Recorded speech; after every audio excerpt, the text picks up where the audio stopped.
Puerto Rico is shining brighter than ever, and the world is taking notice. This is the Puerto Rico most Americans know. Sunshine and beaches and old world charm.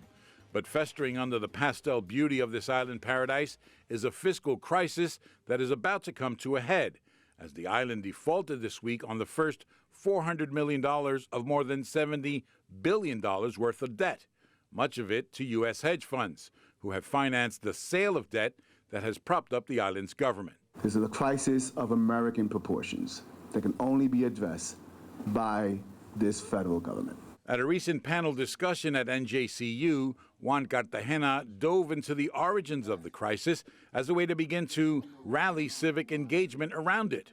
He recounted the island's colonial history, a territory of the U.S. since 1898, whose inhabitants became U.S. citizens in 1917, but whose economic fortunes have been tied to arcane U.S. laws that today make it impossible for the island to file for bankruptcy in order to restructure its debt and require the island to pay creditors before even funding its schools or hospitals. To pay creditors now means they have no money left for the most basic of governmental services.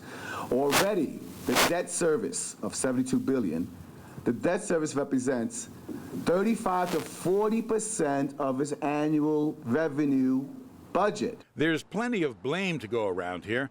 Congress has made it consequence-free for hedge funds to lend the money. Their investments are tax-free, and the Puerto Rican government has been free spending and scandal-marred. And now Congress, which helped to make the mess, has so far refused to allow the island government to clean it up. A bill that would give the island the right to file for bankruptcy protection has stalled. That is in the best interests of both Puerto Rico and the mainland. But the hedge funds are fighting back. Washington is trying to pull a fast one. The Obama administration and leaders in Congress want to bail out Puerto Rico. An aggressive TV ad campaign calls the debt restructuring a bailout that'll be paid for by pensioners and working people. Don't be fooled. No Super Chapter 9 bailout of Puerto Rico. Puerto Rico is not asking for a monetary figure to help it get out of this mess. Puerto Rico is simply asking for a structured way in a court of law to pay off everybody it can with what little money is coming in. There are 5 million Puerto Ricans on the mainland. That's about double the population on the island itself. 500,000 live in New Jersey. Since the crisis intensified, almost 50,000 Puerto Ricans have left the island.